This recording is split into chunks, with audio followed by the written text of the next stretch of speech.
Well, I guess my first memory of Power Rangers starts a long time ago too, even before the series aired on American TV. This was when I was emigrating from mainland China over to Hong Kong, and we don't have action figures in mainland China back in the day, but in Hong Kong we do.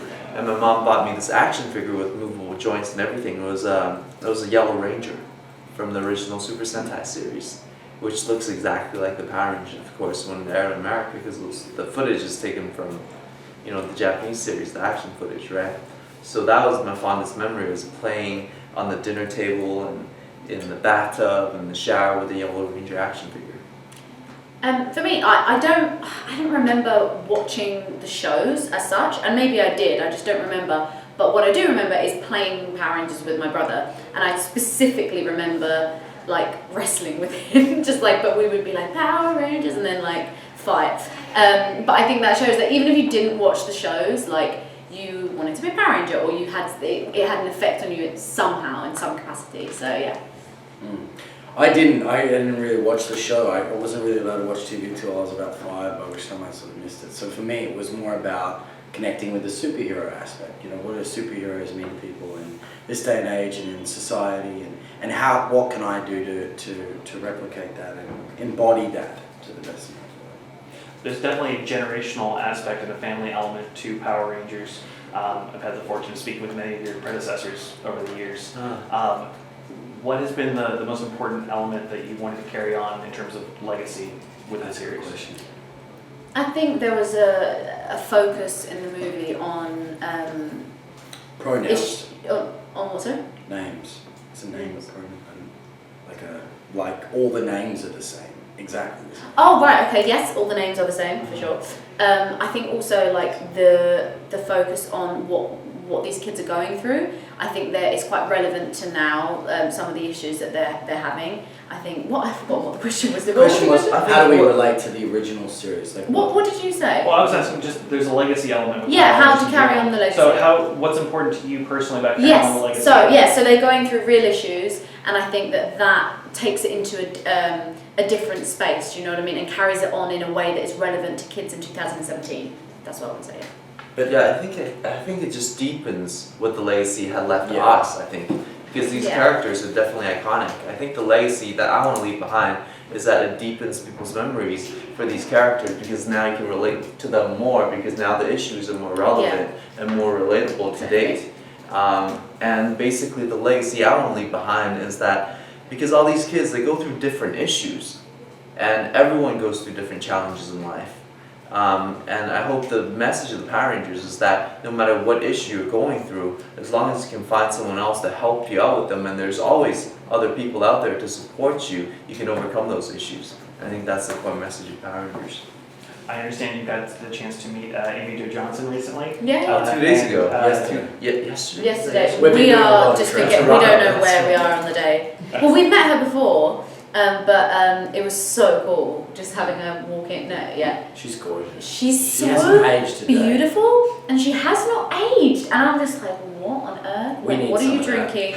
What's going on? And she's so lovely. And yeah, no, that was really quite special. That was special. Yeah. Yeah, I was with her yesterday, and then 2 days before that, I was with Jason David Frank playing video games in San Francisco. So it's been a... As you do. As you do. The life. San Fran, New York. Yeah. So have any of the previous Rangers given you guys any advice on how to carry on with your fans or with, these characters? I don't think they tried to kind of... I don't think they felt like they...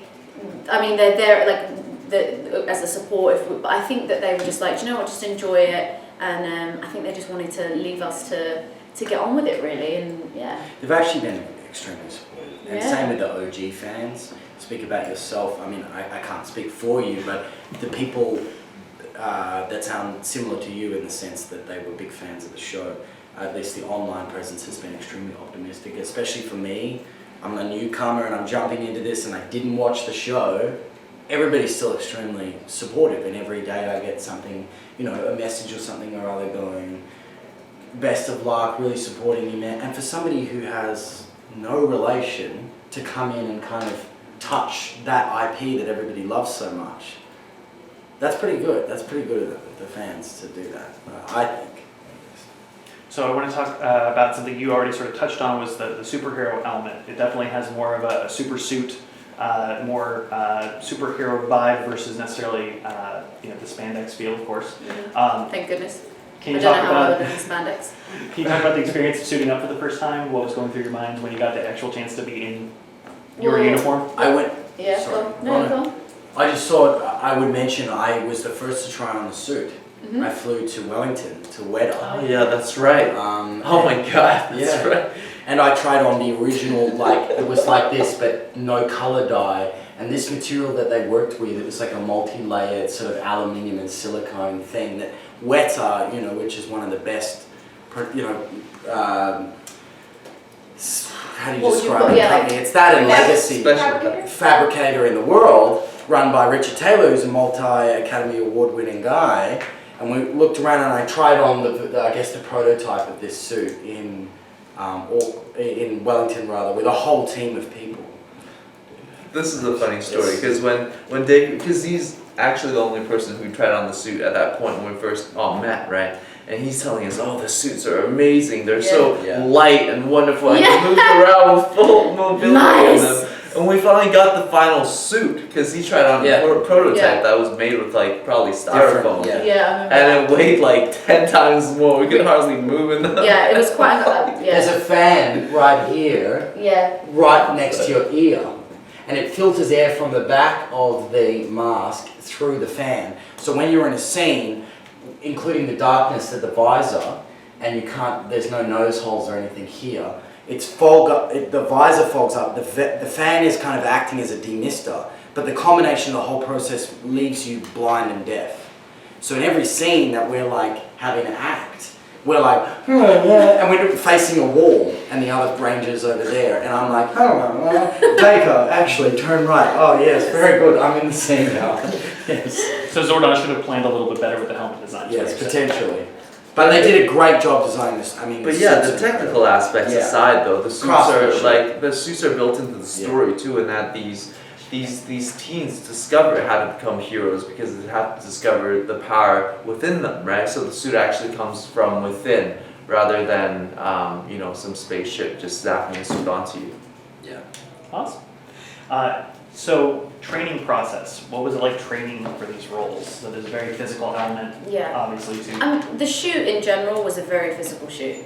So I think, for example, before we shot, like 3 months before I was training, like 3 times a day, it was pretty grueling. But I think it's also not just aesthetically to kind of, because at the end of the day, we are also kids in high school. So for example, Becky and I, we discussed this and we were kind of like, obviously it's not, we don't need to look like models, like we are just kids. So, but it was also for us to have the stamina to get through the shoot. And I think sometimes there's a misconception there of just like, it's just purely to kind of be ripped and kind of, no, it's also just to get through. And it's really important to be healthy on a shoot like that because, they're really long days and we had a lot of physical demands. So, Well, I don't know about her, but both the girls looked like models before we started anyway, so they didn't really need to do much about that. Stop. Not true. I don't know. I think I learned a lot in the training about diet, my physicality, a lot of stuff that I neglected in my training growing up when I was just like,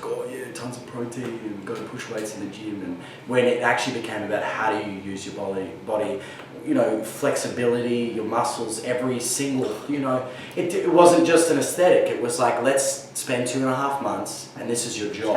And a challenge. And I don't know, and it was an amazing actually, one thing I haven't mentioned in the interviews was that halfway through I had a TFC, triangular fibro cartilage, which is that little padding in there, and I tore straight through it doing a one-handed cartwheel because I got funny one day and I was like, I had all this training, bulking up, and then tried to do, we were taking a record of our stuff and I did this one, and they were like, oh well, you shouldn't have done that. I was like, no, so I didn't do that in the film. The Red Ranger just comes cartwheeling in. And they're like, there he is! With a cat. Actually. Awesome.